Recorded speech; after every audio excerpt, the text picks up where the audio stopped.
hell do you think I was mad about? Dumb little runs us clear down to the infield. He wants to about everybody else, and he's the one that drives like a little. I'm gonna bust his ass. Thanks, Tony. Thank you. What the hell do you think I was mad about? Dumb little runs us clear down to the infield. He wants to about everybody else, and he's the one that drives like a little. I'm gonna bust his ass. Thanks, Tony. You. What the hell do you think I was mad about? Dumb little runs us clear down to the infield. He wants to about everybody else, and he's the one that drives like a little. I'm gonna bust his ass. Thanks, Tony. You. What the hell do you? Soothing words of Tony Stewart right there to bring us back in. It is hashtag Real Race Talk, the Revved Up Sports Show. Back at it. Couple of weeks of hiatus. There's been some stuff going on, but we're doing it once again. Thank you all for being a part of the live cast with us. Showtime Bobby Chaffee down south. I'm Rodney Rodriguez up north, and we're going to talk some racing. Bobby. How about that, man? Back at it again. I think people thought we quit. People thought we kind of quit on this thing. Well, I mean, we were in different spots with different locations. So, I mean, it came, we were, crossing felt like we were passing in the midnight. What is it? Passing midnight, ships passing in the midnight or whatever the hell it is, Yeah, absolutely. No, one of those things, we had, we had the internet problems. I mean, hotel Wi-Fi, all these different things that do cause a problem. So, but we got it all figured out. I mean, a little bit of a break, kind of let things reset a little bit, I think is kind of what was happening there. I think it all worked out for the best. What is it about the heart going sorrow or whatever, partying makes the heart go sour. Yeah. I can't talk for shit tonight. It's going to be one of them nights. I ain't gonna be able to say shit right. So it's like, y'all get ready, start taking shots for every time I misspeak tonight. Absence makes the heart grow fonder. That's the one I was looking for. There you go. Yeah, no, that's the whole thing. I did have some people reach out. It's like, hey, what's going on? And I think people figured out what's going on. So anyway, it's all good. But we're going to do it once again. And of course, we are doing it live right here, of course, on RevvedUpSportsShow.com, Facebook, X, Racing America, lots of different places that you can consume all of this. And again, you can catch all of the replays available at any time as well. So as we go diving in here, I think we're at the end of the season. I mean, at least around here in Texas. I think that's it because they rescheduled the I-37 big $10,000 to win IMC Modified show is set to be, I think, the first weekend there in February. Mm-hmm. So that that was a surprise move. I was surprised to see it that early because even weather can be questionable at that point of the year too. So, because that's right. Actually, it's right around my birthday on that Sunday, the 2nd. So it it varies. Some years is really nice, but other years it's ice cold and snow on the ground and ice on the ground and all kind of stuff. So you never know what that weather's going to do that for end of January, first part of February. Yeah, it's going to be really interesting to see what they get over there. I mean, because it really is. You never know what you're going to get, and I did think that was a little bit of a gamble right there to do it that early because I mean the weather. Because I can tell you one damn thing: it sure as shit doesn't feel like holidays around here right now. I mean, I was. The last couple of weeks in Missouri, I mean, my first day in Springfield, it was, I think, 15. And then I went to St. Louis, day number 1 to be at Gateway, at the Gateway Nationals. I walked out of the hotel and it was 17, felt like 4. I mean, so to come back home to this. Come back here and it's in the 80s. Yeah, man, it's like, come on. I mean, I was outside doing some stuff today. I was sweating my ass off. And it's like, this really doesn't feel like December to me, but this is what we have here, and I'm just glad that the 37 show's going to get that it's going to be that it's rescheduled then, because I think what they're going to afford themselves is the chance to really get some folks to come in before some of the other stuff really starts cooking. Well, it's the catch-22. Do you want to do it at the end of the year after everybody's done point chasing? Do you do it at the beginning of the year when nobody started chasing points yet? You guys got brand new cars, so it's kind of just that toss-up, which is going to be the lesser of two evils. Yeah, that's exactly the point. So we'll see how that all works out for them. And we do have to say, I mean, and of course on the show tonight, scheduled to join us, and we always say because we're live, we are live. We don't. Every now and then we may have to record a segment on the other show that I do. I have to record stuff because it gets a little out of control sometimes. But this show is going to be live, and it will continue to be live as long as we're doing this because it's kind of one of those things to where even when we get in trouble, it's like, man, that's kind of the cool part, where it's like when the shit hits a fan, it's like, okay, how are we going to figure this out? So when we talk about guests, it's always scheduled to join us. Larry Blount, car owner there for the winning driver, who we'll talk about in a minute, at the Snowball Derby over in Pensacola. Shelby Williams, the winner over at the Outlaw 34 in the IMCA stock cars, which, by the way, those cars look really badass over there at the race ranch. And then the man that won it, Mason Martin, will join us, and he'll talk about the $3,400 payday that he took home.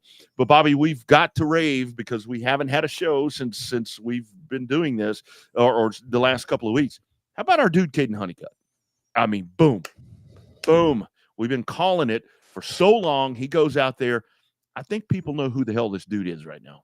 I think finally, I mean, we didn't get a chance to talk about it right after the Derby, but definitely, I think that while his name was on the map, right, it's now stamped in ink on the map. It's not handwritten in a pencil anymore.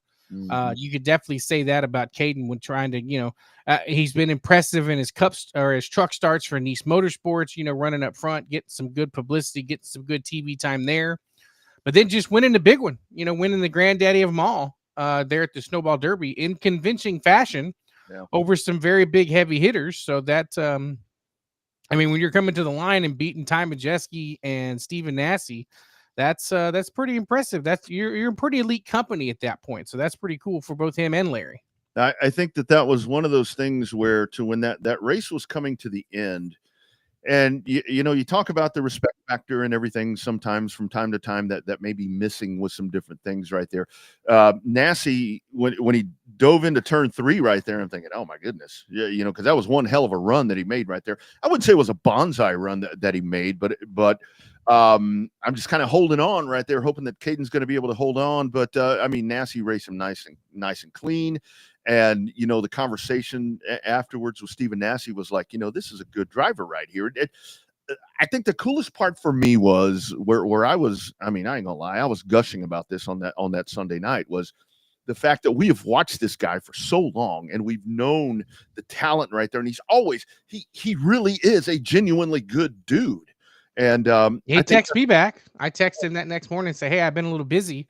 But it's pretty kick-ass to see you and JC win the Derby. And he was like, thanks, man. I appreciate it. Oh, dude. And that's the other part right there where you get the JC shot. And see, this is where we say, Bobby, all the time, when you come on the Revved Up Sports Show, really, really good things are going to happen, because JC was on this show and was talking about right before that about what they were going to do. And to be able to put that together right there. And it was really gratifying, I think, for a lot of us to see that, one of our dudes got in there and won a huge race. So now the question is, there was something about being the first Texan to win it. Was Freddie considered, was he living in Louisiana when he won it?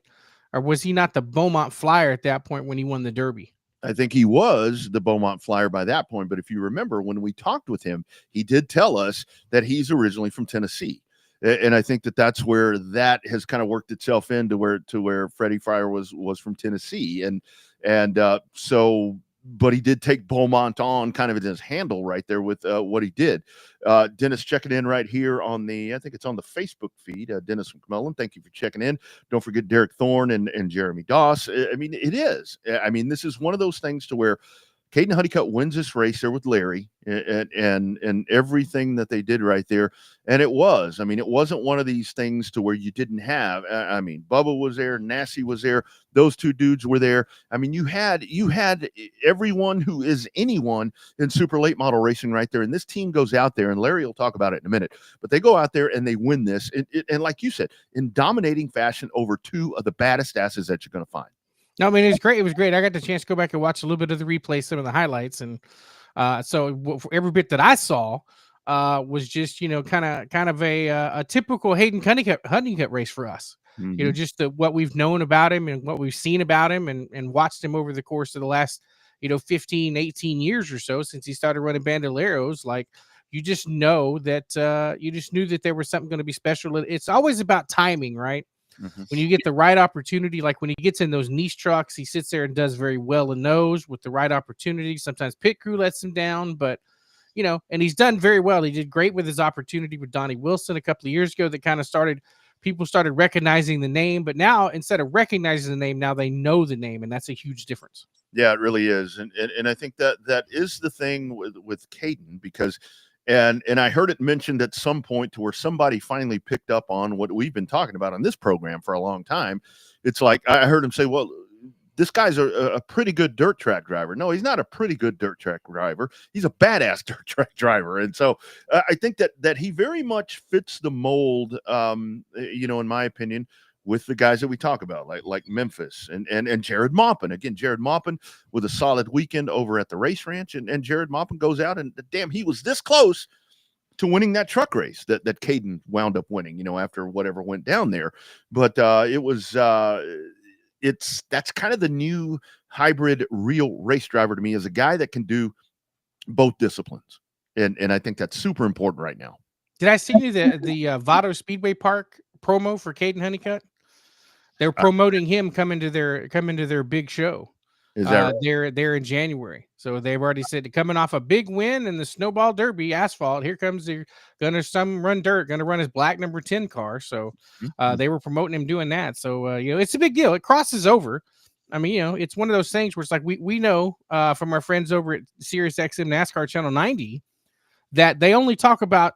Well, now they talk about Cars Tour a lot, but before Junior and them took over the Cars Tour, they talked about 2 races outside of NASCAR, and both of them happen to happen in the off season. But they talk about the Snowball Derby and they talk about the Chili Bowl. Yeah. And so I think that now that it's there, because it's funny, depending on who you talk to, it was either Texas short track ace Caden Honeycutt, NASCAR driver Caden Honeycutt, Craftsman Truck Series driver Caden Honeycutt, dirt driver Caden Honeycutt, whatever. Depending on which avenue you were going down, which theme they were going for, that's depending on what you saw, what his background was for winning the Snowball Derby. Yeah. And I think that's another good point that Dennis brings up right there in the live chat. And again, you guys feel free to do that as well. If you're on the Texas Sports Unfiltered free app, if you're on the audio thing and you want to check in as well, 512-222-9328. You can hit the CODA text line there, and we'd love to share your thoughts as well. But you did have, you had some stuff that happened during that race, but as that race progressed and everything that was going on right there, it was a very clean race. These guys got out there and they just drove. They just got out there and raced, which was really cool to see, especially coming off the Bigley, to where you kind of did have those 2 races back to back where you had guys that just got out there and drove. And that's promising. That's promising. The bump and runs at the end of the races and all that. It's like I said there with Nasi, and that's not a slap at him. It's just kind of the nature and the trend that we see, to where you're waiting for that. You didn't see that. They just raced. They just raced themselves as clean as they could, but yet at the same time very aggressive. Well, you knew he was coming. Last lap, I'm sure Caden started pinching that seat just a little bit. But I was surprised. It was the classy, nasty aspect of it. He went in there full bore. It just couldn't get to him. So that was that makes for an interesting finish. When you don't have the bump and runs and the slide out of the ways, ass slappers and stuff like that into the fence. So they had enough of that in the pro late model race and the outlaw race. That's for damn sure. Yeah, no doubt about it. You did have, so much of that to where you're thinking, holy smoke, what's coming up? And you didn't see it there at the end of the race. So again, another home run there for the Snowball Derby, and it's really cool that you did have. And I think that, and I may be way out of line right here, but I think what this may be is that maybe we're seeing a little bit of the changing of the guard in the super late model stuff. You're still going to have Bubba and Steven and these guys that are going to do really, really good things, but I think that maybe now, like for these new teams and so forth, I think that maybe we're going to start to see some other folks start to assert themselves and win some of these big races. Well, it just takes so many resources. Like we had talked about before, talking to JC, that the Snowball Derby is a tire selling machine. It is. And the guys that are able to kind of limit some of the tires they're buying and stuff like that, and run on old tires, get the cars to work on old tires, and then they end up coming up with the new tires to make it faster. I thought that lap that Caden laid down in qualifying was going to end up being on the pole. And then Majesty just come out of nowhere and just blew it out of the water. Yeah. So I think that I think that they were biding their time correctly of most things, and so they ended up just having a really good run. He was there from start to finish. You knew that he was going to be there for 4 races, and wins the truck race. Should have won the. What else was he in the modified race? Should have won the modified race too. So the motor blew up. So. Yep. Absolutely. All right, talking there about Caden Honeycutt. I mean, let's get the full story right here. We go to the Revved Up Hotline presented by On Demand Shirts, and it is the winning car owner right there, the number 21 at the Snowball Derby, driven by Caden Honeycutt, is our man Larry Blount. Larry, how we doing, sir? What's up, guys? How you guys doing? Man, we are doing extremely well. Most importantly, how are you doing, man? This is so exciting to see your team put this together. I'm doing great. You know, still, I mean, me and the guys text back and forth every day with pictures of our car in Victory Lane. We kind of still don't believe it. We worked so hard for it over all the years, and when it finally happens, you don't really believe it, but it happened. You know, so it's real. Absolutely. So, Larry, this race has gotten so big. Obviously, with the implementation of Flow Sports covering it, made it even feel like it even bigger this year. In your experience running in the Derby in the past, how much has it changed? Just even within the last 5 to 10 years, in your mind, has it just gotten too big, or what's the, I mean, I know it's the crown jewel of a lot, but how much has it changed for you guys and your race team in the last 5 to 10 years? Well, I mean, technology has come a long way, and it's making it very expensive. But I mean, honestly, the fields are smaller than they used to be, but they're super competitive. There used to be 80 cars for the Derby, 70, 60, 70, 80. And, now there's 50, but, you've got 36 cars. Everybody can win it. There's not just 10 or 12 guys that can win it. So like you said, 2.2 tenths first to 30th, you have to be very lucky to win. You have all the pieces in place, but a lot of things got to go your way to win that race. No doubt about it. So, Larry, let's kind of talk about the evolution, how this race came to be. I mean, for you, I've actually called some of your races there along the East Coast right there with you racing in that number 21 car with so it's very familiar livery right there to see you out there. Kind of talk about how this whole deal came together, because I know you've got Jet involved, and then JC Umshide, another one of our Texans, comes along, and then you get this wheelman right here. How did all this happen for you? Well, I mean, it goes way back to, back 2015, when I let Ryan lose to drive my car, and Jason's crew chief, and we won a couple races, and he won a championship. And, we've had a relationship. But honestly, I raced against Pat. Me and him, we live a mile apart. And, we're the only guys living in that asphalt race, and we've always been good friends. But, we joined up and we raced together, and we've had guys in the cars, and Caden's been in the car, and he's been in Pat's cars, and he's testing my stuff. So, Jeff Sandlin was a big advocate for Caden. We just had to put the pieces together. It's hard to get guys in your car. You have to run some races to be competitive. And we decided to put Caden in the car. We really wanted to run all the Blizzard races with Caden, but the truck deal, took precedence over that. But, he actually ran the last Blizzard race with us. And car was really good. We had an engine problem with, halfway through the race and had to drop out. But, everybody put the pieces together, including Jeff and Pat and me, to get Caden in the car, because, we know Caden and we know what he can do behind the wheel. And as Pat Jet would always say, you need a connector in the car, and that's the connector from the steering wheel to the gas pedal. That's right. And Caden's that guy. That's right. So, Larry, talk about, I've always been intrigued by the way that Five Flags does the combo races, where you do like the Southern Super Series points, and then you do the Blizzard points, and then you try to work in provisionals at the Derby. From a car owner perspective, is that extra pressure on you guys, because you've got 2 or 3 points to look at in a given night? Like, if you have an engine failure at a Blizzard race, it's going to knock you down in a couple of points. Or is it just one of those things, it's just another race, go out, see what happens, and just race the hell out of that car, right? Well, I mean, it's tough. I mean, you want to run if you're not running the Southern Super Series 4 Tour, you want to run the Blizzard races because you want to be in the top 10. To get you through tech. You want to be in the top 3 at least, so that if you have an issue in qualifying, maybe that provisional comes your way. So there is some strategy in play, but this year we didn't have that luxury because we weren't in the points. So we pretty much we had to either qualify in, race in, or whatever, because we had nothing to fall back on. But yeah, I mean, you got to run those races to be competitive. Yeah, absolutely. So Larry, we were talking about right before you came on, just kind of the whole makeup of that race. I mean, the Derby is the Derby. I mean, there's money on the line, the prestige, everything that happens right there. But Caden and these guys, when it came down to the end of the race, I mean, that was some really damn good racing. I mean, we've seen the Derby go completely off the rails when you get towards the end of this thing. But you had the cream of the crop right there, and these guys sure as hell did put on a really, really damn good show at the end of the race. Well, I mean, I'm on the radio, and I was pacing. I couldn't even watch the last 15 laps. I mean, I could see the car go by, but I had to be by myself because, I mean, in the past, I've been in the pit area, and I get involved. I get too involved, and I let them guys do their deal. But, JC called an awesome race. We had an awesome weekend. We did everything right. We left no stone unturned on that car. We did everything.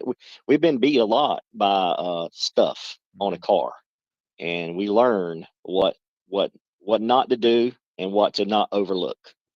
And we didn't overlook anything down to a tie wrap. Wow. So JC called a great race. It's a team effort. The spotter did a great job.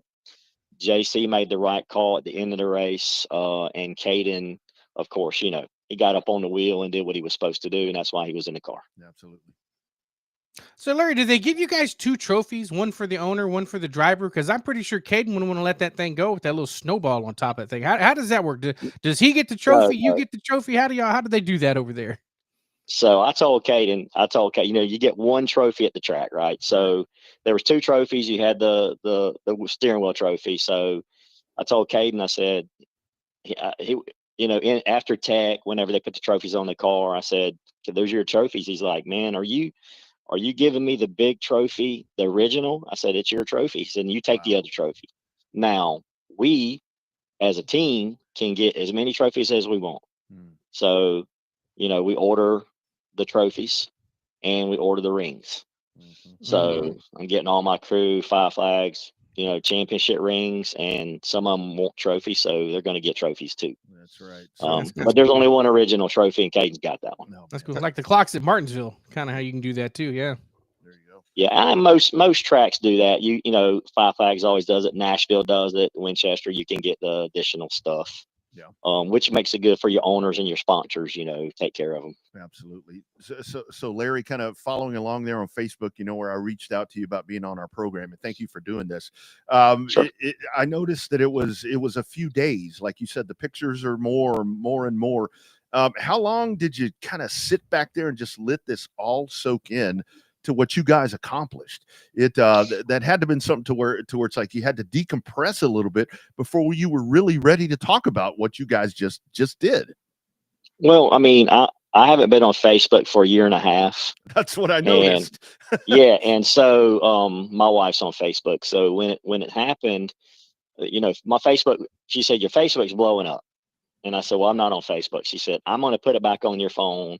You can take it back off in January, but you need to talk to these people. These are your friends and everything. But, I mean, honestly, I'm a realist. I go back to work and I run a business, and, I've watched the Snowball Derby that we won multiple times, and it doesn't get old.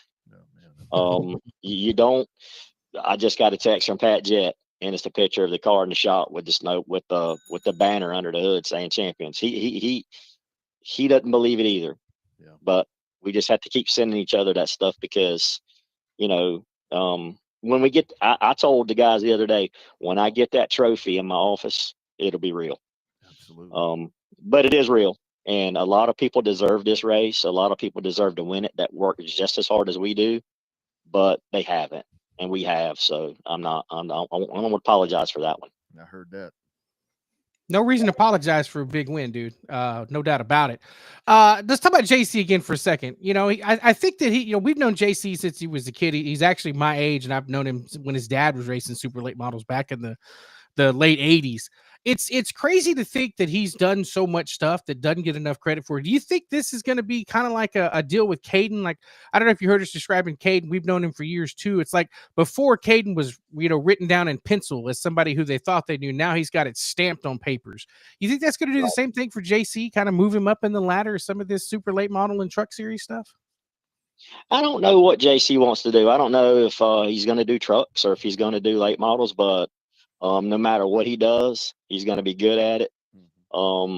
He can write his ticket. Anybody would want him. Anybody, he's a great coach. He's a great crew chief. He's very calm and decisive.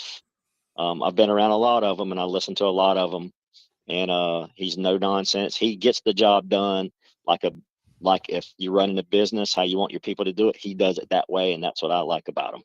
Yeah, absolutely. Very, very much so. And he learned that from his dad. And it was really cool to see David there, a part of that. Like Bobby was talking about David, we all go back so far. It's funny, Larry, I was talking to somebody a couple of weeks back, right after you guys won that race. And I said, man, I've been interviewing Caden since he was a kid. And they're like, well, he's still a kid. I mean, he's still very much a kid, but talk about that part, because Caden Honeycutt, to me, it's always been very impressive that he's a very young man, no doubt about it, very talented young man. But at the same time, he's going to work on that race car. He's going to be a team player. He's not one of these dudes that's going to disappear when it's time to, when the work is over. This guy just works his ass off. That's all he does. That's all he knows. Yeah, he's a hard worker. He's very intense. We've had a lot of intense drivers, and I'll say Caden, we had Corey Hine. Corey Hine's super intense. He's locked in. He doesn't care about anything but winning and studying and being better at his craft. And Caden's just like that. But I think Caden's a little step farther because Caden has multiple disciplines. He can drive a dirt car. He can drive pretty much anything. And he wants to win so bad. He wanted to sit on the pole. He doesn't care what facet it is. He wants to be the best. Yeah. And we have to calm him down a little bit. JC's very good at that. And Caden's going to go a long way if everything pans out. And I honestly believe, I told him that winning that Derby, his stock has went way up. Oh, yeah. For real. So I want to talk about the nature of the beast of the Derby. How many sets of tires do you guys go through? Not necessarily just for practice, because right in there talk about all the time. The Derby is a hell of a show, but that is a tire selling machine for some of those teams. Do you go through the same as everybody else, or how many sets did you go through for that weekend?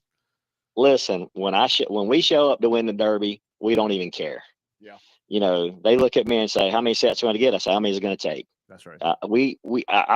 I think we bought, I want to say Derby, counting the 3 sets in the qualifying set, I think we bought 10 or 11 sets. Holy shit. Wow. Oh. Hey, dude, they used to show up with 10 sets before they bought tires. Yeah. I mean, you have to have tires on that car to do what you need to do. If you come there to run on 3 sets of you have to have 4 sets of tires for the race. You're already buying those. Yeah. But what are you going to do with the other sets? All right. So we, and that's not counting testing. I think we probably burned 14 or 15 sets up. Damn. Wow. But that's a lot of rubber. It's what you want to win the Derby, or don't you? Yeah, that's it. We're there to win the Derby. We I laugh because they say we're the underdog and we're the little team against the Giants. Me and Pat just look at each other and laugh and go, we got 11 cars in the shop. we may not be racing like we used to. We may not have 11 now, but it's a little less than that, but they have no idea. There's no expense spared. There's no budget. We have a budget, but we go to that race to win it, whatever it takes. Well, and that's kind of what you do. And that was the whole thing, because I've seen Larry Blount and I've seen Jet Motorsports run some badass races in the time that I've been involved with this. So talk about that aspect about it, to where it was the little team that could. I keep seeing all of this about it, but just kind of knowing, I mean, your history and the Jet history and with JC and Caden now. Is this a little bit of a shift to where you guys go in and you beat Donnie Wilson, you beat Stephen Nassy, you beat Bubba Pollard, you beat all these guys? Is this kind of one of those things where it's like the foot into the ground and say, hey, it's a new day. It's a new day to where things can really happen for other teams other than the usual suspects? You have to have all the pieces. I mean, so Pat, we don't have full-time professional people working at the shop. We have one guy. Mm-hmm. And then Pat works there, and he has a business and I have a business. So we're not a full-time race team, and we have no sponsors. Like we fund this thing all on our own. Nobody helps us. We spend all the money because we love to do it, and that's why we're there to win. But those if you have the right people in the right places when it comes time to race, you can do really well. And we see those people, and when we show up to race, we know who to call. We get the same guys, as best we can. But you have to have a driver, and you have to have the right crew chief to go with the driver and the spotter. Sure. To make it all work. So it's not full time, so that makes it fun. Yeah, no doubt. Really, I got to say, it was a cool deal to watch you guys win that race. Not only just because of the connection we have with Caden and JC, but that watching you guys, you and Jed over the years, kind of, just beating it out with the big boys and hanging in there and kicking ass. Like it was a cool deal for me and Ronnie to watch that for the Snowball Derby. So from all of us here at Texas, congratulations on that. Like I teased Caden, I said, the Snowball Derby shirt is the only shirt you want your name on more than your own race shirts. So congratulations on that deal. Thanks for joining the show. So thank you, guys. I appreciate you having me on. All right, man. Take care. Congratulations, sir. We'll talk to you soon. Thank you, bud. You bet. There he goes, Larry Blount. And I love that what he was talking about right there, because it was, I mean, I've seen Larry, and of course with Jet Motorsports, I mean, like he was talking about, this goes all the way back to Ryan Lugia, when he would jump into those race cars. And it's like, I don't know. I do know. I do know why so many people were stunned when this group came together and won that race. But damn, it was really cool to watch. I ain't gonna lie, man. I'm a sentimental dude. When Caden and when they won that race, my ass was in tears in a hotel in Springfield, because it was just that gratifying that those dudes were able to pull that off. We saw my text during my ordeal, and you text me right at the right time. I needed a little bit of good news at that point, so to know that they ended up winning the Derby, that's pretty damn cool. So definitely a good deal. I mean, I think that's good for winning is good, and winning the big race like the Derby's better. But when you know the people, right, have that personal connection, like you said, when you've got cell phone numbers of winning crew chiefs and winning drivers, like that makes it that much more special. That's what I was telling Elizabeth. I was like, she says, well, what? She says, I've heard that name before. I said, yeah, you hear that name a lot. She says, well, what's the deal? I said, I have his cell phone number. I can send him a text and say, hey, congratulations for winning the biggest race of the year. And he'll text me back. And he did. I hadn't got a chance to text JC, been, a little preoccupied, a little busy this week. But yeah, that's just a kick-ass deal. Two of our favorite people have both been on the show. So like you said, it's that revved up effect. I'm telling you, man, it's really cool that happens right there. And exactly what you were saying. I mean, honestly, the first person that I text when he crossed the checkered flag, when he went, across the start finish line, I messaged Kirby. I'm like, dude, can you fucking believe this? I'm like, congratulations. And immediately, Kirby replies, and then I go to JC and then Caden, and it was in a very timely manner. And it does really go back to me, because I call my wife, I was in a different state, and I said, Caden Honeycutt won the Derby. And I mean, she doesn't know, but she hears that name a lot. And she's like, isn't that young dude? I'm like, that is the young dude right there. That's young dude. That's right. That we talk about all the time. And it's just really cool that happens right there. And I do think that for Caden, that he is about to embark into something that is really about to push him into a different level to where, I mean, and again, back to Kirby. I mean, Kirby, a while back, sent me a sponsorship proposal. He's like, put this in front of anybody. And I sent it to a lot of people, but it takes a lot of money to do this. But I just think that, isn't it funny that winning a super late model race, a short track race, has put this dude in a position to where he is one of the most known commodities in asphalt racing and dirt racing right now. It's unbelievable to see how it's happened for him. He's probably going to be the most well-known guy that's not part of a factory team, and nothing against Nice. Don't get me wrong; they get some of that. As far as we know, they get a little bit of Chevrolet support, but he's not one of those guys that run for Tricon. Not one of the guys that's going to run for Thorsport. He's going to be the most well-known commodity, and I guarantee you, Fox Sports will end up doing a story on him about winning the Snowball Derby. At some point, we're going to get to watch it during a Truck Series broadcast for sure. Yeah, absolutely. And I think that's the other part of it too, where he has, we mentioned it, and then Larry talked about it as well, to where it is one of those things to where you look at Alex Bowman and you look at Tony Stewart and you look at, these guys, Larson, the guys that are able to do this in different disciplines. And I think that I'd love to see Caden Honeycutt run a road race. He has, I know, but it's one of those things to where I think that we will see him maybe in a big. This only opens up bigger opportunities in a dirt late model, and all these different things. I think to where his talent's really going to be showcased. The only problem with him and JC running trucks is that we don't get to see him at COTA this year. That's the drawback. We don't get to see all of our friends in the truck series this year.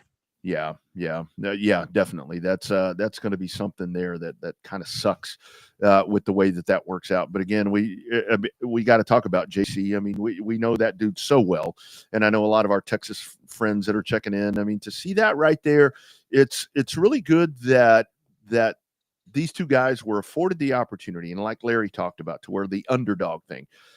When you put a lot of really, really good people together, like Larry was just talking about, good things are going to happen because that talent is going to outweigh, whatever the quote unquote things that are against them. And they dominated that race. They really did. There was no doubt at the end of that was your guy. A lot of times you have guys that maybe for one reason or the other, they get a Derby victory or the Southern Super Series, whatever. That was the best car all day long, even better than Ty Majeski, in my opinion. Yeah, it really was. He had the field covered, and I thought he was going to win that pole, man. Cause that was just such a lights out lap. But that's qualifying. And I think the biggest thing with the Derby though is the last chance race was good, but it wasn't that all-star race like it normally is. That year we went, I guess it was 2020, had like Casey Johnson and Harrison Burton and had, Rich Bickle and, a bunch of those guys that were in it. It was like an all-star race anywhere else around the country, but hell, at the Derby, it was the last chance race. So yeah. That's a thing. When you get over there and like Larry was talking about it, and I think that's one thing to where, because I have heard that before, but not the way that Larry described it, but in a more negative aspect to where it's like, well, they don't have as many cars as they used to have. How many tires? How many sets of tires? 15 sets? Yeah. That tells you right there how hard that is. The fact that they still pull together that kind of field and that quality of driver. And I think that this is really where the Derby has become full circle, because you do get west, north, east, everywhere. South now. You get all of that together. They go and they run that race, and whoever comes out of that, they're going to be the champion for a year, and they're going to be talking about that. And it's really, really damn cool that we got a guy from Texas that finally is in that spot. No, it's really cool. It was a good story. It's still a good story a couple of weeks later. So it's it's just awesome. It's good. It's good when good things happen to good people. It really is. It really is. And that goes back to, because there are so many people, and I would love to have Caden on here at some point once everything kind of calms down, because I know he's going to talk about people that we all know that Caden's a dude where he and Kirby, and this is something that Kirby taught him, that they're going to remember all of the folks that have helped him along the way. I tell the story so many times where that year at COTA, where I walk up to Caden and he's at the back of the niece hauler, and there are all these people from Fox and NBC and MRN, all these different people that wanted to talk to him, and he like brushed them aside, and he came and shook my hand and gave me a hug, and he just wanted to talk to me. And that's the kind of dude that he is. And like you said, it's really cool to see that happen to a good dude like that. I sent you the promo from Votto. I texted it to you. I went and found it. This got his number 10 black late model on it. So it's cool, man. It's always, like I said, when you know somebody, it makes it like when Corey Roper almost won the Daytona truck race a couple of years ago, but got pushed out just a little bit too far and got freight trained there at the end. It's 2 laps to go, and you're in your cave. I'm in my living room jumping up and down, going, "Come on, Corey, go, go, go!" And it's always sweeter when you know them. Of course, problem is now we know so many of them now that it's hard to pick a favorite nowadays. But Caden and JC up on our list for sure, even before they won the Derby. And I will tell you that I do think that there's a really good talent pool here of drivers within the region that are able to do these kind of things, and it really comes down to being to get that right opportunity and to make the most of it. And when Caden's one of those dudes to where he's a younger guy, but absolutely nothing has been handed to him, and he's had to work for everything. And I think that makes it probably a little bit sweeter for all of them. I think it is too. And you think about it, it's like the moments have never been too big for him. Yeah. When it comes time and the pressure's there, he hasn't cracked under the pressure. When he ran the Derby for Donnie Wilson in that high profile ride and had that spotlight shining right on him, bright as a summer day, right in the middle of December, he didn't crack under pressure. He didn't get blinded by the light. Same thing with kind of coming this deal. I think they went in a little under the radar.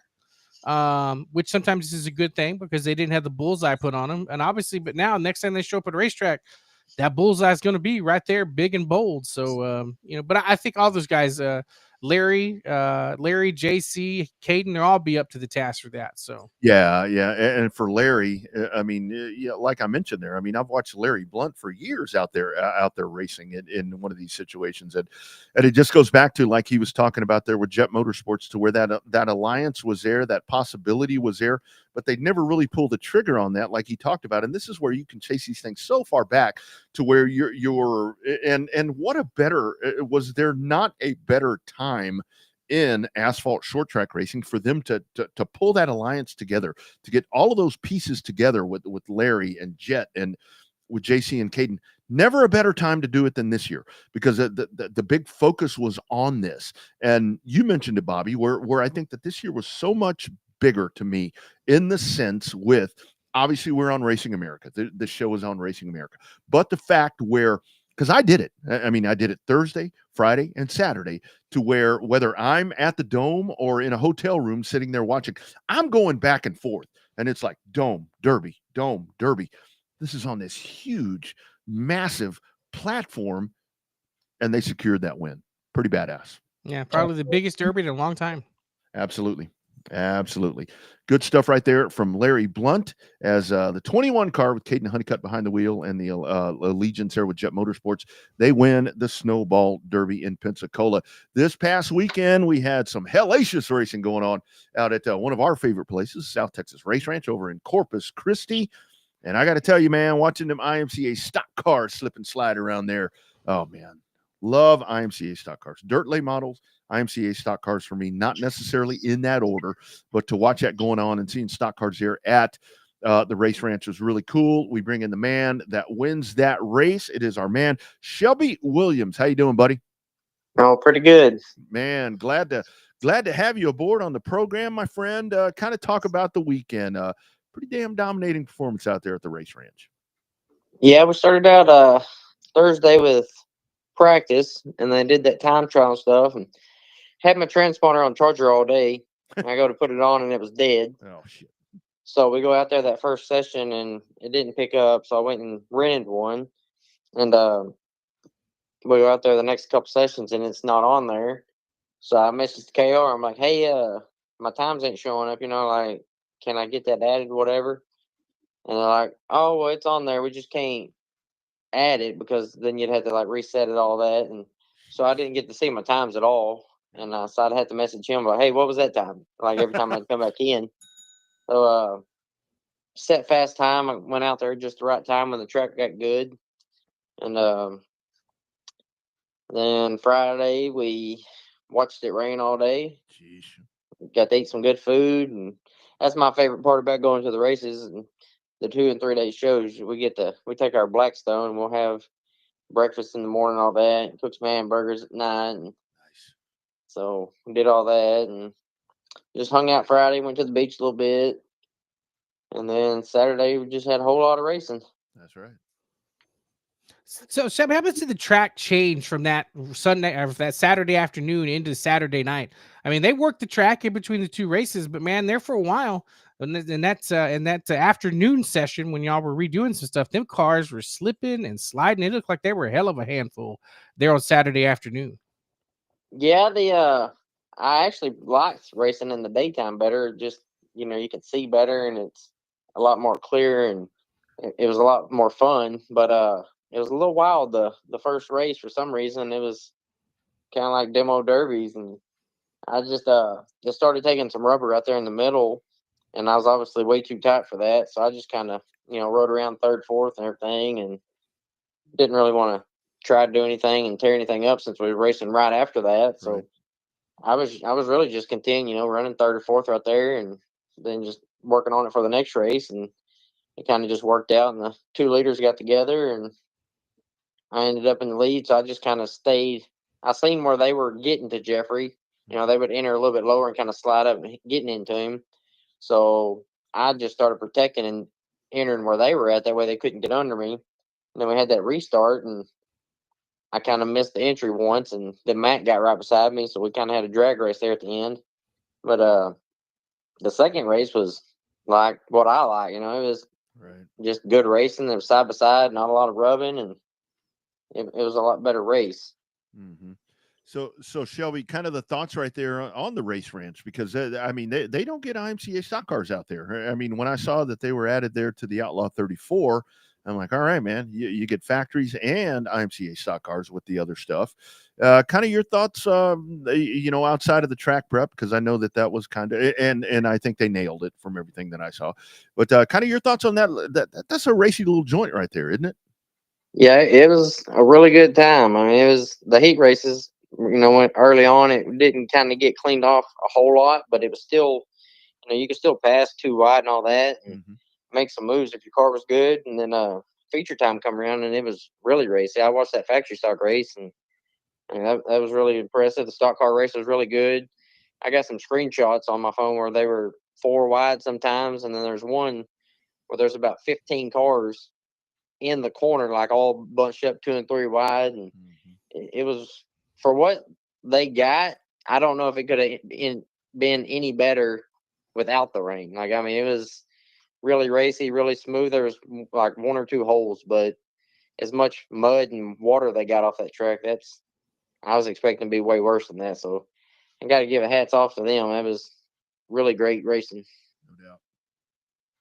So, Shelby, what do you think of that trophy, dude? That we got a picture of it sitting there right by you. That thing's like 6 foot tall almost. You got a spot big enough to put that thing? Or you gonna have to build a new trophy case? What you gonna do with that big old trophy? Well, I don't really know, because I had a trophy room at my house, and then my wife got a new job, and it's work from home, so she's kind of taking that over and got her desk in there and all that. So I've only got about half a room now. So the rest of my trophies and plaques and all that's at my work office, which is only about a 10 by 20 to design and print and do all these wraps. So it's already too small. So I don't really know. I got some shelves, but they're all full. So they're kind of just sitting on the floor right now, so I can find somewhere to put them. But yeah, we went to draw in the Friday, and I seen them over there. I said, man, that'd be cool just to even have one of them, as much good talent was there and everything. And being a brand new car, I wasn't expecting that. But to get both of them, I just can't believe it. Yeah. So you get a little bit of time off. IMCA stock cars, I mean, there's not a lot of time off. What's on the horizon now? I mean, what do you have? A couple of weeks to go? The car's obviously dialed in. I mean, what's up next for you here after winning in Corpus? Yeah, I got about 2.5 weeks, and then I'll be headed to Arizona to race out there. Colorado, yeah. And no, this is Casa Grande. Mm-hmm. We used to go to Cocopah, but they changed it. And Cocopah raced 2 weeks, and then Casa Grande raced 2 weeks after. But now they're racing 4 weeks there. So I'm going to see how it goes the first 2 weeks and how the car, what shape it's in and all that. And I may stay out there the next 2 weeks if everything's going good. So could possibly be out there for 4 weeks. And then take a week or 2 off of there, try to get some work done, and then head to Florida for the Clash on the Coast. And then I'm not sure about after that. She's got me a whole schedule planned out already. She does all that. She just tells me get in the truck and head this way. So that's what I do. Take off. That's right. Yeah. So, full disclosure, Shelby, KR has been on this show a number of times. He's a good friend of the show. What's it like from a racer's perspective, racing for a show that KR puts on? Because he puts a lot of effort into these things. But what's it like from the driver's perspective, running a show that KR puts on? Well, I've known him for a long time, and we all know how KR is, So he's a really good dude, and he's really fun to be around. He's always got some jokes, and he's always telling you stories about how he used to win races back when nobody showed up, and he was the only car there or whatever. That's but right. he's he told me after I had that fast time, he said, I watched you out there. He said, I think I could have been top 5 in that thing. So it must have looked really easy to drive if he thinks he can get top 5 in it. But no, he's a good dude. He's good for the sport. He does things for the racers. He came over there and actually talked to us Friday and was talking about doing this race next year and everything. And he was talking about doing like a 3-week series or something. Just try to get a little points fund going and entice people to come. And we got to talking and everything. I said, well, why don't you just do it a week? That way you can do it for 2 or 3 days, take a beach day, and then there you go. That way everybody's here, because it's going to be hard. Like, it's 9 hours for me. So it'd be hard for me to drive down there, race 2 days, come home, do that for 3 weeks in a row. So, he's thinking of what's best for the racers and what would bring the most cars and stuff like that. And, he helps out. He did that Architects for a while, and he did RPM. He's doing Rocket. So he does whatever he can for the racers, and he's a clown sometimes, but he's good for us, and he's always looking out for us. He's a clown, literally. Yes, very, very much, very much a clown. So I do want to ask you before we cut you loose. I mean, you mentioned there about the factory stock. So with you guys in the stock cars, I mean that to me that's the ultimate dirt stock car is an IMCA stock car. But watching those factory stocks right there, isn't it interesting that they squeeze out everything that they do out of those cars when you read the rules? And it's like, son of a bitch, how do they do this stuff? Yeah, I actually drove a factory stock a couple of years ago here and there, and then I drove one this year at Rocket and did pretty good in them. But yeah, they're it makes you think that maybe the stock car guys are overthinking and making it more complicated than it's got to be. Because even like on that practice night when we was doing time trials, the factory stock quick time was 18.521, and I was at 18.522. So they were actually, whatever that is, faster than us. Wow. So, they've got a bigger tire and less motor. Yep. Which, they took the motor out of the mods and put a crate in them, and they got faster.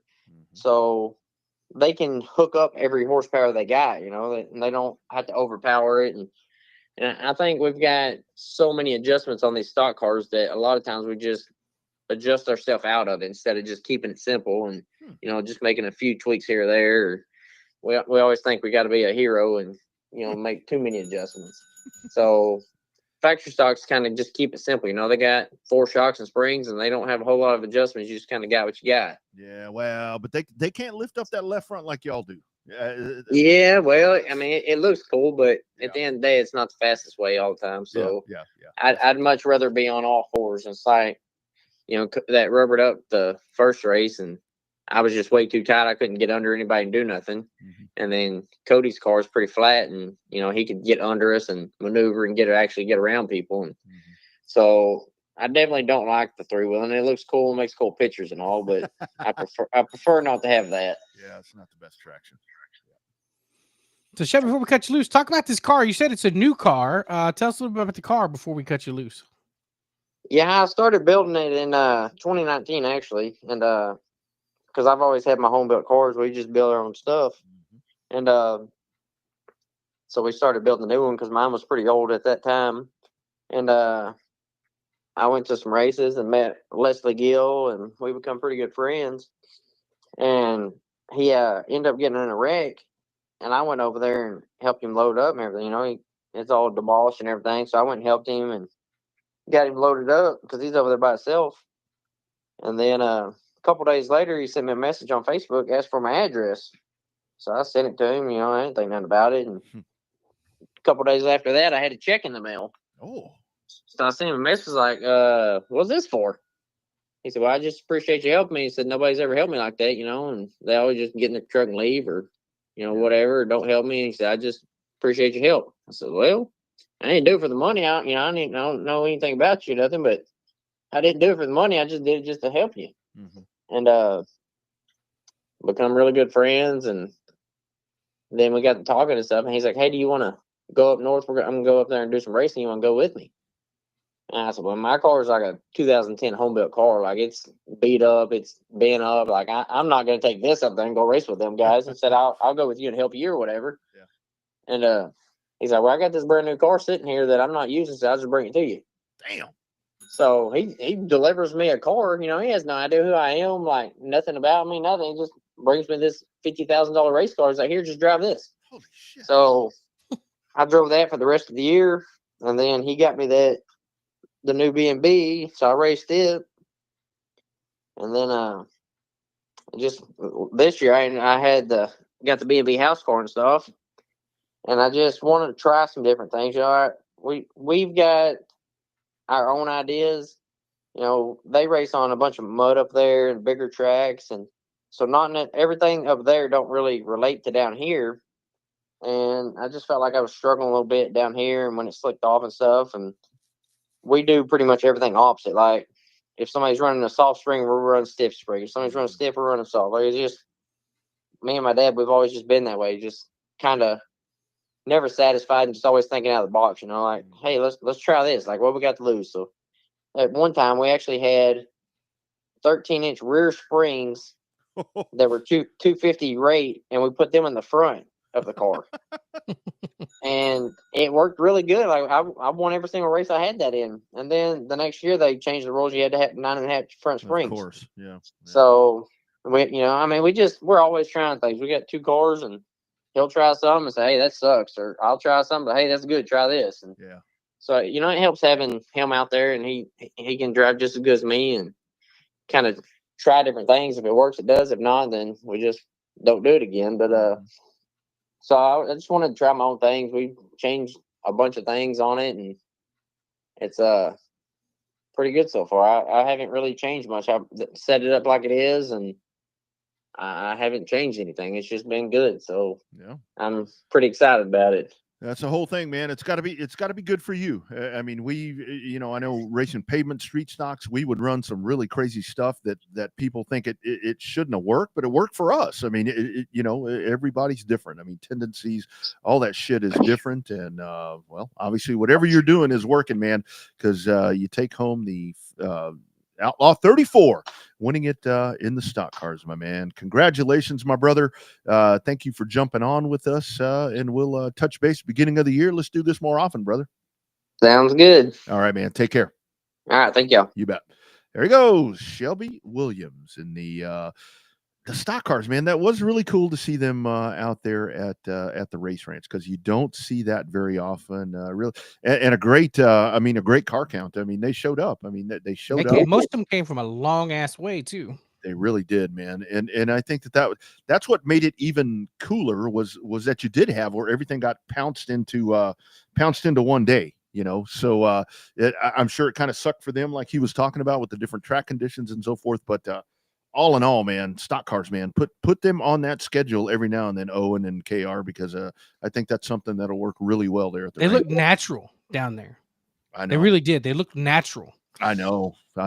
What I love about that track, what I love about the race ranch, and again, I've only raced it a couple of different times, but that back straightaway, when you dive onto that back straightaway, it kind of has that little bit of a kink to it, and you kind of drive it up there, and that's where those stock cars look really cool, because I know he said that three-wheeling is not the most conducive thing, but man, when that car lays over and they dive into turn 3 and then come out of turn 4, man, that looked really, really cool. Yeah, there's a lot of stuff for the optics this weekend there down at the race ranch. Yeah. Lots of really good promo photos to be taken.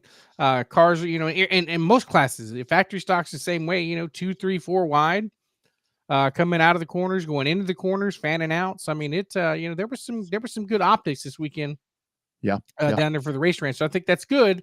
That opened the eyes to a lot of people, just because there's, it showcases the ability of some of the guys we have down here that don't always get to go north. It's a destination thing. I really think that place can do some really cool things, because like he was talking about, people want to go to the beach. They want to do different things. And I think that's something that will bode well, moving forward. So hopefully that will continue. So that was Shelby Williams, the winner right there of the IMCA stock cars. And then you had You had the big one. You had the Outlaw 34. And again, for the folks that don't know that may be checking in around the country, the Outlaw 34, Greg Carlucci Sr., that is one of the staple names there in Corpus Christi, all the way back to CC Speedway, the asphalt track. They gravitated over. They ran dirt. But, Bobby, the Carlucci family, just good people. Greg Jr., I mean, Greg's been on this show. Ryan, I mean, it's just good people all the way around. Yeah, no, Carlucci's are pretty cool. They are definitely, like I said, synonymous with the history of racing down in Corpus Christi in South Texas. Yeah, absolutely. So diving in, it is now, I mean, as we go back to back to back, that $3,400 on the line, 52 factory stocks, I think it was, that showed up through the turnstiles right there, even with weather happening in Corpus Christi. It's the dude that took home the pot, not the pot in a bad way, took home the big money. It is Mason Martin. Mason, how you doing, man? I'm doing good. How about y'all? Man, doing really, really well. So have you spent all that money yet? Have you gone out and just blown all that on something else? I haven't yet. I'm thinking about putting it all back to the car as of right now. Smart man right there. That's a different answer than we normally get. Sometimes they say strippers and new wraps, but I guess either way you're going to get gold on the car, right? No, congratulations, Mason, on a hell of a win. Like Rodney said, with really stout competition. Talk about that race having to pull that double header though. What did it change for you from that afternoon into the evening? Well, that first race of the night, we had a lot of problems Thursday with the car. We probably only made about 5 laps Thursday altogether because the car wouldn't run at all. It popped and banged the whole time. We had just lots of problems. We were trying to change everything from the back to the front of the car. And Friday came along. The car caught on fire Friday night after the rain. Burnt all the electrical up around the carburetor, trying to change the carburetor out. And finally got that going. With that first race of the night, that evening, Thursday or Saturday morning when we were racing, the transmission blew out in the transfer spot to make the A Saturday night, and we got back and the dipstick blew out of the transmission, lost all the fluid. Oh, God. So we went through a lot of problems with that car. It was the first night on that car after getting rebuilt, and I'm just glad we came. That was the biggest accomplishment of my racing and for all the crew that we had down there, my dad and everybody and all of our sponsors, after going through the problems we had all week. Yeah. So Mason, talk about the race itself. I mean, you got Faulkner up there. You got Faulkner. Everybody knows who that dude is. Jared Maupin is another one of those guys. Kind of talk about that right there, because that was one hell of a battle where those guys are going at it, and you end up winning that thing. Kind of walk us through that entire sequence at the end of that race. Yeah, I was kind of glad for the caution at the end of the race where I was running 4th, and that restart, I kind of lost everything. I fell back to probably 8th or 9th on the restart and finally catch them back in. I was waiting I wanted them to battle the whole time and then us 3 got up there and we had a battle for at least 3 or 4 laps. And I was just glad the car stuck, and we went 3 wide for about a lap and a half, and the car stuck right there at the end, pulled away from it. I was just glad to race with them clean, no bumping, no nothing. We just raced clean from there, and it was real clean racing all weekend for everybody. I mean, everybody did a good job, and I was just glad for the clean racing at the end of the race for that big of a paycheck. Mm-hmm. So, Mason, how much did the track I know you didn't get a lot of track time, but does the track with all that extra sand and stuff down there by the beach, does that change the setup for you? Did you have to kind of think outside the box, or is it just a normal dirt track for what you're used to? I didn't really change much on that car. I mean, we probably just changed the left rear spring all weekend, and we went from a 325 to a 400 for the feature all day Saturday. And that's about the only thing we really changed on that car. I used to race that car about 2019. It was my own personal car when I first started driving factory stocks. And then my dad's best friend bought the car from us and won a few races in it. And he said, I'm buying another car for myself. Would you want to drive this car for the big race? And I was like, yeah, I'd drive it for you for all the big races and stuff like that around home. And we're thinking about running the King of the Hill again next year. And we're going to go run that 10,000 at Super B now. I'm thinking about taking my own stock car to Boone this year to run with all them guys up there. And we're going to hit that 30,000 at Boot Hill. And hopefully we have a good of an ending as we did this weekend up there. I heard that. Mason, talk about that part. I mean, kind of watching everything that you've been doing right there. You talk about stock cars. You race a factory stock this weekend, but definitely not everything that you do. Talk about all the different divisions, classes, and et cetera that you compete in. I race a IMCA limited mod. We're going to be at I-37 for that big race coming up here in the end of January, beginning of February. I did take my own stock car down to South Texas, and we had a few motor problems on Saturday night, but we ran third that first feature behind Shelby and Matt. Mm-hmm. And we're thinking about running all the big races, that 100,000 to win coming up in July up there that Ricky Thornton won last year. Mm-hmm. And we just want to be the guy out there that people talk about in the future. And like they talk about Dalton and Jared Maupin in the factory stocks, I want to be one of those guys that they talk about in the future when we show up there to race. I heard that. But winning the big one down at the race ranch is probably kind of helped that stock a little bit.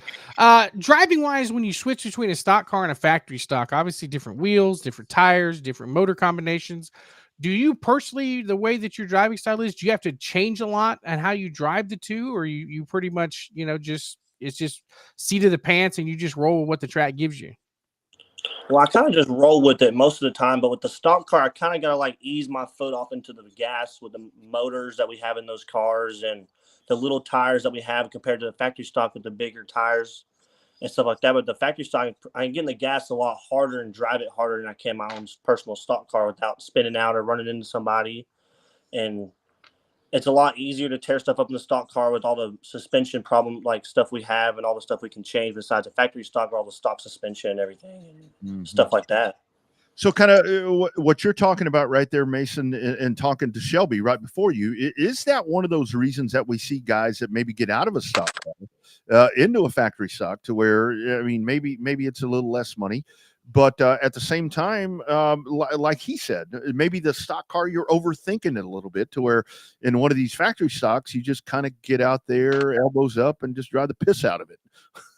Yeah, I feel like the same way about the eco mods and limited mods around here, around RPM and everything. The eco mods, some of the guys that run limiteds, they usually go down to eco when their cars aren't compatible with the limited mods these days with all the different, like Cody Smith, you got to go out run at mostly the big races and stuff like that. And I don't think they usually can keep up with him because he's one of the better limited drivers that we know of around this area. And so that you see some of those guys move down to the eco mods to be able to compete a little bit better and be able to make the show. Absolutely.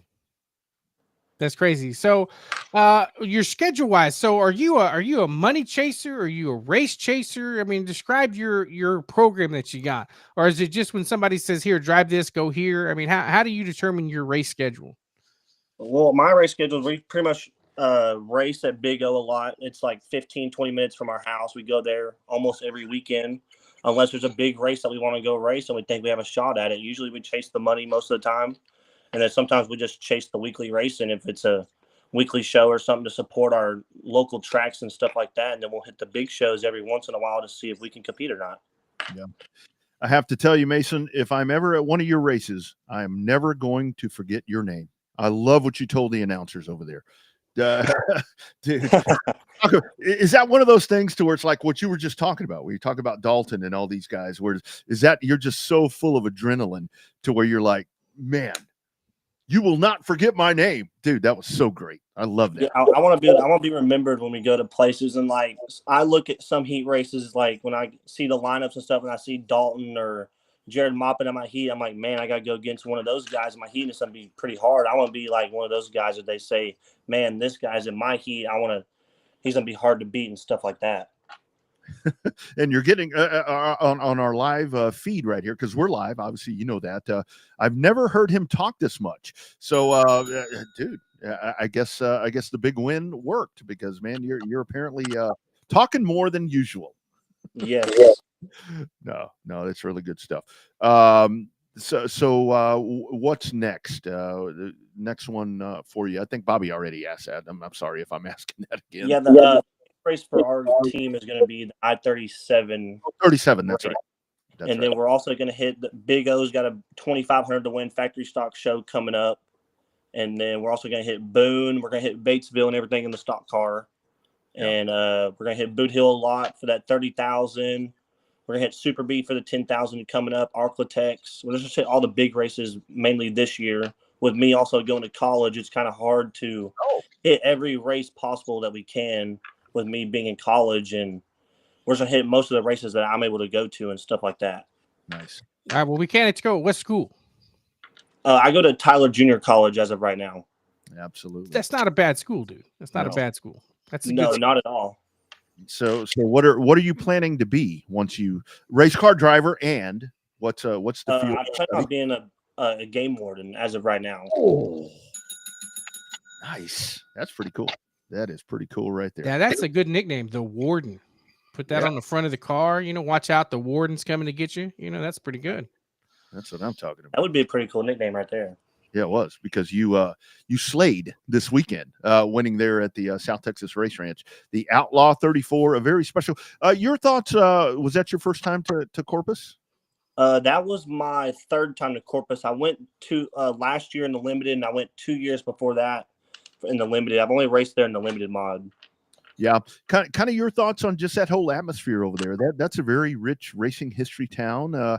They really embrace folks that come from out of town. Kind of your thoughts just on the whole atmosphere there with Owen and KR and everything that they did this weekend.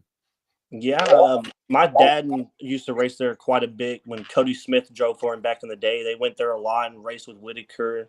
And I've always heard about it and wanted to race it. And I'm just glad I finally got to be able to race it in my career. And I want to give a shout out to Timmy Hardman for letting me drive his car. And it wouldn't be for him for that factory stock win this weekend. He busted his ass for us this weekend and did a lot of stuff for us trying to fix that car and get it right for us, because we had a chance to load it up on the trailer and we didn't. We decided to stick it out, and I told him we're going to have that check whenever at the end of this weekend if it takes all of us to do it. Dude, that's awesome. That is so cool. So we were talking to Shelby about it before we cut you loose. What you gonna do with that big ass trophy? That thing's pretty big for a big race weekend. Yeah, I got all my other trophies down in the shop, but I kind of got this one lit up as a nightlight in my room right now. So just kind of using it as nightlight for the weekend. There you go. There you go. That'll work. That will work. Mason, my man, congratulations on that big win at the Race Ranch. Good payday right there in a very important race around these parts. Glad you were able to make it down here and take care of business, brother. And I'm sure we'll be hearing from you and about you very, very soon, my man. Thank y'all for having me. You bet, man. Take care. Yes, sir. You bet. There he goes, Mason Martin. And that was I highly recommend to go back and watch the end of that race, because that was some pretty good stuff right there at the end of that. That was pretty spicy, as I like to say. Yeah, no, you were pretty excited. You kept texting me pretty much the whole night telling me how good it was. I didn't get a chance to watch it. I was working on some other stuff, but that was if your reaction was any indication from sitting in the chair in the studio in the AV Consultation studios watching that race, it was a barn burner and then some to actually have a hell of a show. So yeah. So again, right here on Revved Up, the Revved Up Livecast live. Another night of, Larry Blount, with what he's done right there, obviously with Shelby Williams winning in the IMCA stock cars, and then Mason right there winning the Outlaw 34, another big weekend over at Corpus. And that is the thing. We've talked about it a couple of different times. He mentioned it there that you've got the race coming up, the Texas Showdown that's going to be happening at I-37. So a really cool thing right there with I-37. And like you mentioned, Bobby, I've been kind of processing that after you mentioned it. I was a little surprised that it was that early. I thought it was going to be deeper in the season when they rescheduled that, but I think it's very smart. I think it's very, very smart, especially with the momentum coming off of what we just saw at the ranch, that they're doing it early, because I think that's going to be a really good weekend. Weather permitting, of course, it'll probably be 90 degrees over there that weekend. But, man, I think that could be another pretty damn big weekend in South Texas. Well, I think part of it, too, they used to run those USMTS races that early when they would do the triple header, run Cotton Bowl, I-37, run down at the Race Ranch and stuff to kick off the season. So it's not necessarily uncharted territory for I-37, but I think that it's the lesser of two evils. Like we said, you either run it at the end of the year and hope people show up and aren't burned out, or you run it at the beginning of the year and help people want to kick off their season, running 8 to 10 hours from home.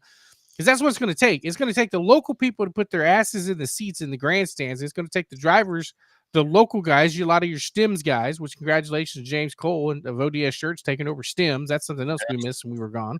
Yeah. But yeah, I think that it's just going to take a combination. Everything. Ray was on the show, was really looking forward to that race, really pumping it up, which is as they should. So I think just because it got rescheduled for February, I don't think it's necessarily a bad thing, but I think it's just going to take a little bit. It's going to take a different way to market it, I think, this time versus the way to do it before. So yeah, kind of a little bit of that downtime, because it's one of those things to where you are going to have a little bit of a lapse right there to where not a lot's going on. I mean, you'll have the Chili Bowl, Vado that we're talking about. I mean, you're going to have all of that, but I think here in Texas that you're going to have to really get it in front of people, because it's going to, I think the 30, and this is where 37 along with Corpus, they have a really great, I mean, in Marianne, I mean, all these racetracks, I mean, they have that really good fan base, but to get it in front of some other people, that's a lot of money on the line. That's going to be a lot of money on the line over there in that race. And of course, you know, when they first canceled, it's like, is it really going to rain that weekend? Yeah, you know what? It rained its ass off that race weekend that they were supposed to do that. So they made the right call in canceling the races, because it was just nasty and dreary all weekend. So it's, you know, that a lot of times people give racetracks shit for canceling races, but the 37 made the right call on that, and they called it early. Yeah, keep those teams from traveling for no reason at all. So, so Ray and them are looking out for the guys and gals that race at their racetrack. So it's, I was disappointed to see it rained out, but also happy to see that they still decided to roll with it and try it again. So that's the best. That's the best thing. They could have just threw their hands up and said, "Well, we tried to do it. Mother Nature didn't like it, so we're not going to do it at all." But no, they threw their hands up, pissed off at the weather, and put their hands back in the dirt and said, "Hey, let's race again." So yeah. No doubt about it. No doubt about it. That one will be coming up. And again, we're talking about the Race Ranch coming up in 2025.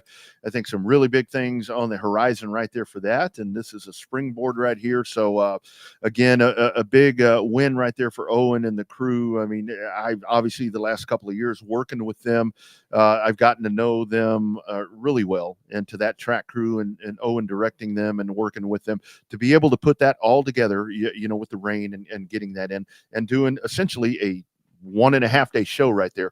Pretty damn impressive. Guys, we always talk about audiovisual consultations. I've got Monday Night Football on throughout the studio right here. AV Consultations, that's right here in Round Rock. If you want, I call it the home speedway system. Tom calls it a home theater system. I call it a home speedway system. Coming up for race time, 255-8678. You can check them out. Here's a word from our man, Tom McKay with AV Consultations. Hi, this is Tom McKay with Audiovisual Consultations. Today's home electronics can be a bit daunting. My company has spent the last 36 years making sure they are not. For those of you who have not experienced our services yet, we'd like to invite you to give us a try for all your home electronics needs. We carry all the major brands of televisions and stereo equipment at prices you can't find in stores. And we come to you. There's no need to leave your home to find great pricing and incomparable service. No traffic, inexperienced sales geeks, or pushy showroom tactics. We believe in having some fun and dreaming big. Do you have a dream for your home entertainment? Let us know. We can make it come true. And we are always there to help after the job is done. We cultivate clients for a lifetime by treating everyone like their family. No, not those family members. I'm talking about the ones you actually like. So relax, hug your kids, make love to your wife, and smile. Then, when you have a moment, give us a call at 255-8678. That's 512-255-8678. Or online at avconsultations.com. Clicks over. And I want to tell you something really cool about Tom. It's been a lot going on around our family here. You know, we have one that graduated this past weekend, and then we had another that went and got her own place. Tom McKay, you know, everything that he's done for me, he outfitted her with an amazing television for the youngest in her new spot right there. So she is living the AV consultation life herself. Again, friends, don't forget about my race pass. We're talking about a little bit of a break right here in the racing season as we dive back in again. I highly recommend, if you're at a dirt track, even the asphalt tracks, because I know in Houston they've started to use this as well. My race pass, you can be in the know with everything that's going on. It's a really, really cool thing to have on your device. Here's a word from my race pass. Welcome to the My Race Pass app, the #1 app for motorsports fans. We want to make sure you get the most out of your MyRacePass app experience. With your new free account, you can use the MyRacePass app to see race day information, including event entries and official lineups and results for over 600 organizations across North America. You can also see track information and purchase online event tickets for select tracks. With your free account, you can also search for a track or series on the MyRacePass app and favorite their profile to receive news and race day notifications on your mobile device. To see more information and to see which app subscription is best for you, be sure to visit getmrpapp.com. MyRacePass, the ultimate racing resource. That thing really is cool. I mean, and again, Race Monitor as well. But I mean, MyRacePass, I mean, you can dig into that thing. I will tell you, as a race announcer, I save so much in paper with MyRacePass. Yeah, no, it's a great resource. Is every once in a while you get down a rabbit hole. Not as bad as like a YouTube rabbit hole, but you definitely get into a rabbit hole there on MyRacePass trying to get, if the guys and gals take advantage of the tool. Make sure they fill out the profile right, keep the profile updated, make sure the hometowns are updated. As long as you're taking advantage of the tools that are there within front of you, I think it's a great resource. But people sometimes forget, that's my 2 or 3 year old car. Yeah, I had lived in that hometown in a couple of years. That sponsor pissed me off, or I got somebody else. And just take advantage of the opportunity that MyRacePass is giving you and make sure all that stuff's up to date.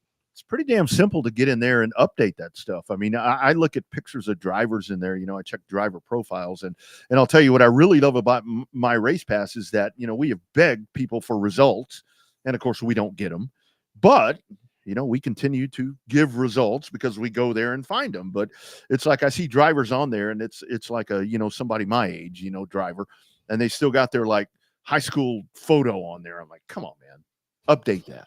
Come on. Yeah, it's easy. It's free. Get in there and do that. Just takes a little bit of time.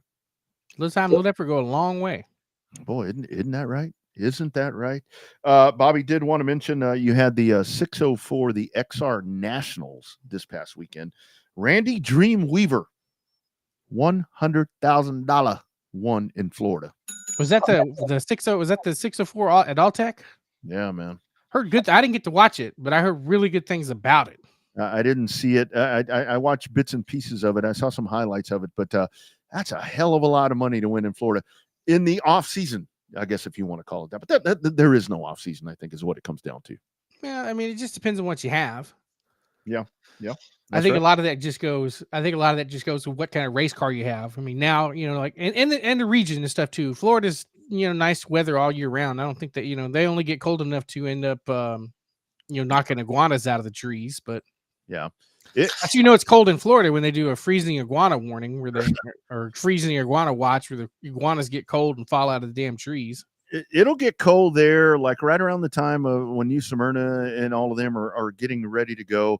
It'll get a little cool over there. You'll probably have a couple of rainouts here at New Smyrna, and then with everything that's going on with all of that, I mean, you'll have a little bit of time. And see, this is why we do this show right here. This is where it's so cool that we get to do this live, working on my micro sprint. He's in the shop. I don't know. I don't know where he is, but he's checking out the program right here live as we're going on.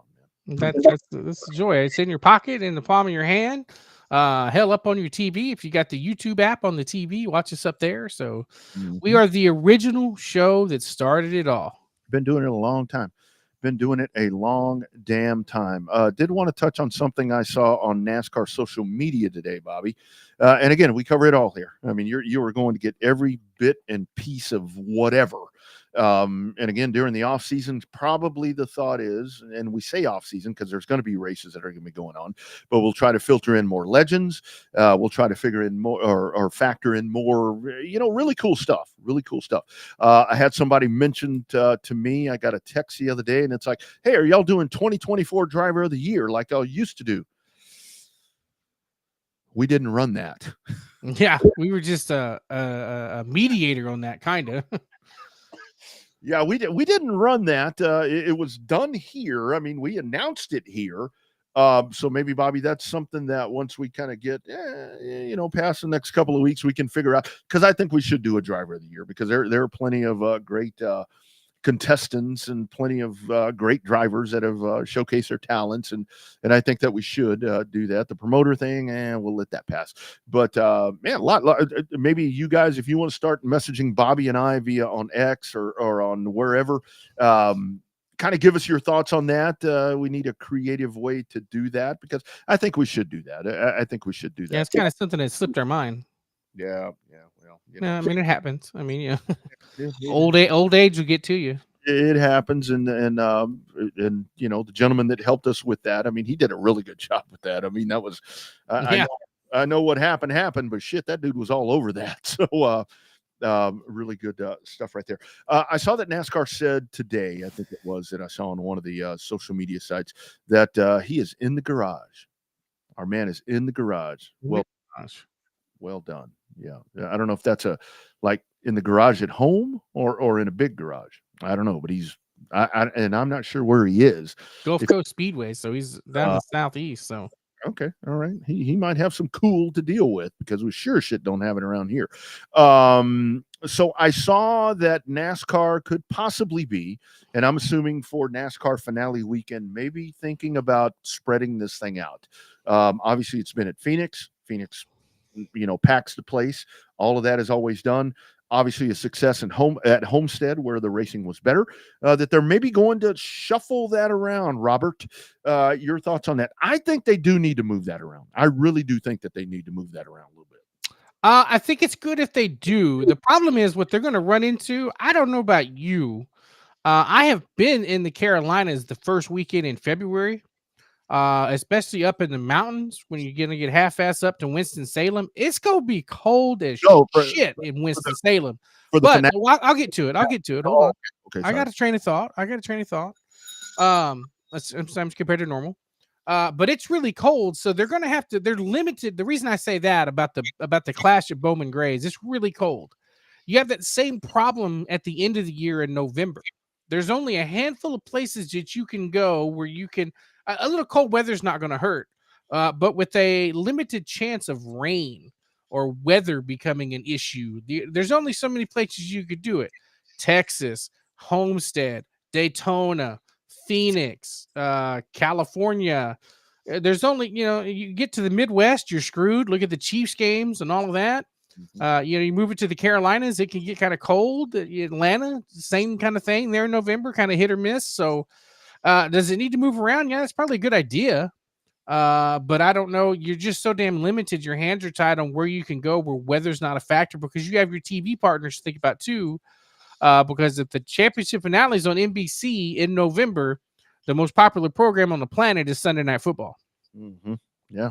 They're not going to preempt. NASCAR is not going to preempt Sunday Night Football. We got to do Racing Night in America one night at Homestead when it ran long. But it's not going to preempt NFL football. So you got to work with your TV partners on that too. Yeah, I think that Phoenix, and of course, this whole conversation is because Phoenix, and this is where you go back to all the money that was invested in the reconfiguration and everything that they did there. I mean, I think that you get to so many. Texas is a great example to where you go in and you want to refine and you want to better the product, but at the same time you kind of you go the wrong turn and you've kind of ruined things, and I think that's where Phoenix really is the best spot there in Arizona, because like we said, you sell the place out. I mean, you know that's going to happen. It may be a crap race, but you know that the stands are going to be full, and you know that all of that's going to happen. And while I would like to see it move around, I mean, I really would like to see it move around. I think that's kind of a fail safe right there. And that's where Homestead maybe is the only other alternative there, because you really haven't had weather issues there. So, but it kind of sucks if you're just going to do it. Okay, Homestead this year, then Phoenix the next year. Just leave it where it's at, in that respect for me. So I don't know. We'll watch how that all works out. I mean, I've thought about it many times to where maybe this would be something really cool for TMS, but the racing's got to be better at TMS before it gets moved there, though. I know that's a whole thing. And with the whole thing with TMS having, taken seats out and all of that, and you can't really sell out what you have. I mean, that makes it hard. That makes it hard. So I think you have two solid markets that will accommodate this. And at that point, just leave it. Just leave it. Yeah. Yeah. All right, man. Good program. Night of Champions once again. Larry Blount, man, great story. Great story right there with him and Caden Honeycutt. Shelby Williams, Mason Martin, the dudes that won over at the race ranch. And again, a big congratulations to Owen and all the staff over there at Corpus for making. I mean, they made chicken soup out of chicken shit. They really did. That was really tough right there. And boom, they were right on it, man. They were right on it and had a plan. I was so surprised that the plan happened that fast. And that, you know what that is? That's being a little proactive. Yeah. Proactive is a good thing. Proactive is a good thing. Yeah. Yep. No doubt about it. Bobby, my man, you're one of my best buddies. I know you're going through one of the, a tough time right now. I know the next few days are going to be extremely tough for you. I know that a lot of our friends here, you've gotten everything, but man, hang in there. I know it's a hard time, brother. Just kind of keep on, man. Keep on. Yeah, we're hanging in there. Yep. Not an easy road, but we're hanging in there. Yep. That's right. That's right. All right, friends, we will do it again next Monday right here, 6:30 p.m. Central, 7:30 Eastern. It is hashtag Real Race Talk, the Revved Up Sports Show. We'll figure out that driver of the year thing. We'll get all that figured out. Don't worry. You guys stand a little homework, but we'll figure it out. A little homework. We got to get a little creative. We'll figure out what we're going to do there. You guys have a great. By the way, speaking of weekend, if you're a football fan this weekend, holy smoke, the big old NFL. Why do they have to get involved with the college football playoff? That's a lot of football on Saturday. No, it's a lot of football on Saturday. It's a lot of football on Saturday. It's like, holy smoke. It's pick your poison. It's going to be a lot. No, you got to live NIL. So, yeah. Oh God. Marshall the whole team opting out of a bowl game to follow their coach that the university wouldn't hire. That's when you know they got issues with the transfer portal. I think that the whole thing is, I mean, Lane Kiffin said it the best, Bobby. It's like, imagine the NFL right now. Free agency opens right now in the middle. I mean, just free to move. It's all this. I mean, all of this is going on, and you've still got football to be played. I mean, it's the almighty dollar. It's NFL light all the way. NFL light. Oh, remind me to tell you when we get off the air about the enemy of my enemy is my friend and scenario for the football game I'm going to. Oh, nice. All right. We will certainly do that. All right, you guys, we're going to do it again right here next week. We look forward to Christmas episode. Oh, is that right? That's right. Maybe Monday before Christmas Eve. Oh, that's right. That's exactly right. Oh, yeah, absolutely. You guys hit that, scan that QR code up at the top of the page if you're checking this out on YouTube or Facebook, because what that's going to do, that's going to take you over to the On-Demand Shirts store right there if you want any Revved Up merchandise, and then you can kind of piggyback off of that and go to the official Revved Up Sports Show site where you can get all the archives and all the really cool stuff. All right, you guys, have a great rest of the week. Get holiday ready, get that Christmas shopping done, watch your shipping deadlines, because all that shit is about to get real. Bobby's down south, I'm Rodney up north. Hashtag Real Race Talk right here. It is the Revved Up Sports Show.